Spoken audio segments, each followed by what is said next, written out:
ಸ್ನೇಹಿತರೆ, ಇನ್ನೊಂದು last video ಹಾಕ್ಬಿಡೋಣ. ಅವ್ನು ಯಾರೋ ಚಿಂತನಂತೆ, ಬರೀ ಚಿಂತೆ ಮಾಡ್ತಾನವನು. ಚಿಂತೆ ಮಾಡೋದು ಅಷ್ಟೇ ಅವ್ನ ಕೆಲಸ. ಅವ್ನ ಹೆಸರೈತೆ ನೋಡಿ, ಚಿಂತೆ ಅಂತ.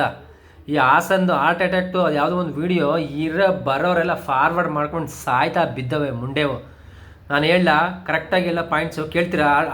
ಹಾಸನದ ಹಾರ್ಟ್ ಅಟ್ಯಾಕಿಗೆ ಮೂಲ ಕಾರಣ ಹೇಳ. ನಾನು ಸಿಂಪಲ್ಲಾಗಿ ಹೇಳ್ತೀನಿ ನೋಡಿ. ಮೊದಲನೇದು, ನಾನು ಚನ್ನರಾಯಪಟ್ಟಣದಲ್ಲೇ ಇಂಜಿನಿಯರಿಂಗ್ ಮಾಡಿದ್ದು 4 ವರ್ಷ. ನಾನು ನೋಡಿದ್ನಲ್ಲ, ಆ ಕಾಲದಲ್ಲಿ ಚನ್ನರಾಯಪಟ್ಟಣದಲ್ಲಿ ಬೀದಿಗೆ ಒಂದೊಂದು ಡಾಬಾ ಇದ್ದು.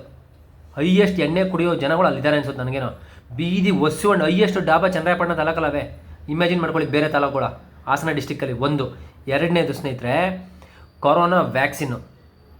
ಅದ್ರ ಮೇಲೆ ರಿಸರ್ಚ್ ಮಾಡೋಕ್ಕೆ ಹೇಳಿ ನನ್ನ ಮಕ್ಳಿಗೆ ಸಿಗಾಕತ್ತಾರೆ.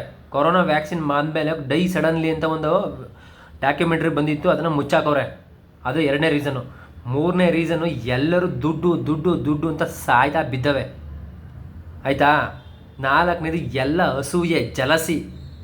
ಅಕ್ಕಪಕ್ಕದವ್ರಿಂದ ಚೆನ್ನಾಗಾದರೆ ಅವ್ರು ಕಾರ್ ತಗೊಂಡ್ರೆ ಬಸ್ ತಗೊಂಡ್ರೆ ಸಹಿಸಲ್ಲ. ಎಲ್ಲದಕ್ಕಿಂತ ಹೈಯೆಸ್ಟು ನಾನು ಅನ್ನೋ ಅಹಂಕಾರ. ನಾನು ಮಾಡಿದ್ದೇ ಸರಿ, ನಂದೇ ಸರಿ, ಅವನು ಸರಿ ಇಲ್ಲ.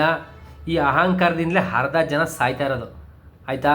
ಹುಟ್ಟು ಸಾವು ಎರಡು ನಮ್ಮ ಕೈಯಲ್ಲಿಲ್ಲ. ಹುಟ್ಟು ಸಾವು ಎರಡುವೇ ಒಂದೇ ನಾಣ್ಯದ ಎರಡು ಮುಖ ಅಷ್ಟೇ. ಸಾವು ಬಗ್ಗೆ ಅಷ್ಟೊಂದು ತಲೆ ಕೆಡ್ಸ್ಕೊಳ್ಳೋದು ಬೇಕಾಗಿಲ್ಲ.